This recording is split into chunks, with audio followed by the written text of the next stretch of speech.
12월 14일 하늘에서 내리는 일용할 양식 하나님의 말씀은 민수기 6장 1절에서 8절까지 말씀입니다. 여호와께서 모세에게 말씀하여 이르시되 이스라엘 자손에게 전하여 그들에게 이르라. 남자나 여자가 특별한 서원 곧 나실인의 서원을 하고 자기 몸을 구별하여 여호와께 드리려고 하면 포도주와 독주를 멀리하며 포도주로 된 초나 독주로 된 초를 마시지 말며 포도즙도 마시지 말며 생포도나 건포도도 먹지 말지니 자기 몸을 구별하는 모든 날 동안에는 포도나무 솟아는 씨나 껍질이라도 먹지 말지며 그 서원을 하고 구별하는 모든 날 동안은 삭도를 절대로 그의 머리에 대지 말 것이라. 자기 몸을 구별하여 여호와께 드리는 날이 차기까지 그는 거룩한즉 그의 머리털을 길게 자라게 할 것이며 자기의 몸을 구별하여 여호와께 드리는 모든 날 동안은 시체를 가까이 하지 말 것이요 그의 부모 형제 자매가 죽은 때에라도 그로 말미암아 몸을 더럽히지 말 것이니 이는 자기의 몸을 구별하여 하나님께 드리는 표가 그의 머리에 있음이라. 자기의 몸을 구별하는 모든 날 동안 그는 여호와께 거룩한 자니라. 아멘. 오늘 우리가 읽은 말씀은 나실인에 대해 기록하고 있습니다. 나실인은 레위기 27장에 기록되어 있는 것처럼 서원을 하여 드린 사람을 의미합니다.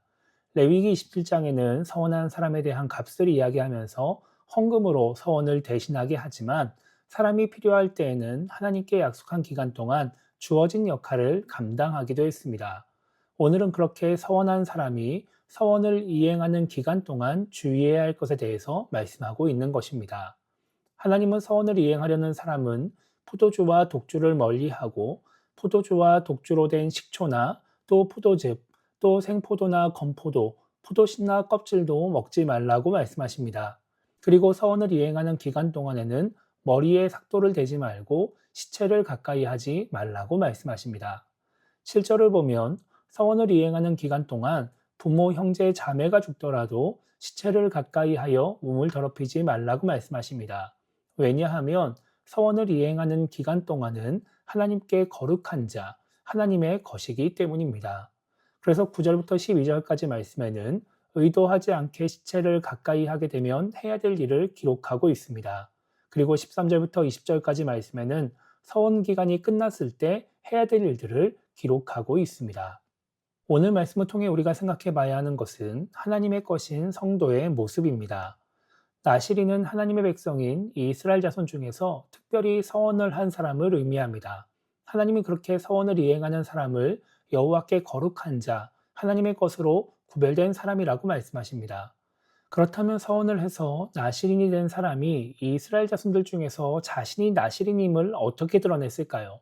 이마에 표를 붙였을까요? 아니면 남들이 입지 않는 특별한 옷을 입었을까요? 그렇지 않습니다. 포도주를 먹지 않고 머리에 삭도를 대지 않는 행위로 자신이 나실인임을 드러냈습니다. 그렇게 다른 모습, 다른 행동을 함으로써 자신이 구별된 존재임을 거룩한 사람임을 드러내는 것이죠. 그래서 하나님은 하나님의 것으로 구별된 거룩한 사람이 그에 합당한 모습을 보여야 한다고 말씀하십니다. 이 당시 이스라엘 자손들이 평범한 사람이고 서원을 한 사람이 특별하게 거룩한 존재라고 한다면 지금 이 시대를 살아가면서 하나님을 믿지 않는 사람들은 평범한 사람일 것이고 하나님을 믿으며 신앙생활하는 우리는 특별히 거룩한 존재라고 말을 할 수 있을 것입니다. 그렇다면 우리는 어떻게 우리가 특별히 거룩한 존재임을 드러낼 수 있을까요? 우리가 교회를 다닌다고 명찰을 붙여야 할까요? 아니면 특별한 옷을 입거나 특별한 액세서리를 해야 될까요? 그렇지 않습니다. 우리의 모습, 우리의 행동으로 우리가 특별히 거룩한 존재임을 드러내야 하는 것입니다. 우리가 비록 하나님께 나를 드리겠다라고 하는 서원을 하지 않았다 하더라도 하나님의 은혜로 구원을 받은 사람으로서 하나님의 것으로 구별된 성도로서 그에 합당한 모습, 구별되지 않은 사람들과는 다른 모습을 보이며 살아야 하는 것입니다. 그래야 믿지 않는 사람들이 우리가 자신들과 다른 존재라는 것을, 우리가 특별히 거룩한 존재라는 것을 알 수 있습니다.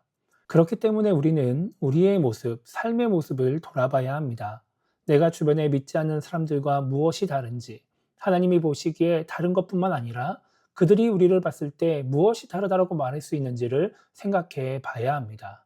일요일을 주일이라고 말하고 남들이 쉴 때 교회를 가는 것 외에 다른 모습들이 있어야 그들과는 다른 그 무언가가 있어야 하나님도 그리고 그들도 우리를 인정하는 것입니다. 오늘이 주일이기 때문에 교회에 나와서 예배하고 신앙생활을 하는 것을 통해서만 특별한 존재임을 드러내는 것이 아니라 오늘 받은 은혜로 내일부터 시작되는 일상생활을 잘 살아감으로써 삶 속에서 그들과는 다른 모습을 보임으로써 하나님의 거룩한 백성임을, 특별한 존재임을 드러내는 그런 신앙인이 되어야 하는 것입니다. 그래서 오늘 하루를 시작하며 우리가 이렇게 기도했으면 좋겠습니다. 오늘 주일을 맞이하여 하나님께 나와 예배하고 말씀을 듣는 가운데 우리가 어떻게 살아야 하는지를 깨달을 수 있는 은혜를 달라고 기도했으면 좋겠고요. 그래서 한 주간의 삶 속에서 믿지 않는 사람들과는 다른 모습으로 구별된 모습을 보임으로써 하나님의 거룩한 백성임을 드러내는 그런 신앙인이 되게 달라고 기도하며 오늘 하루를 시작했으면 좋겠습니다. 그렇게 오늘 주일을 통해 한 주간의 삶을 잘 준비하여 삶 속에서 하나님의 영광을 드러내는 우리 모두가 되기를 주님의 이름으로 축복합니다.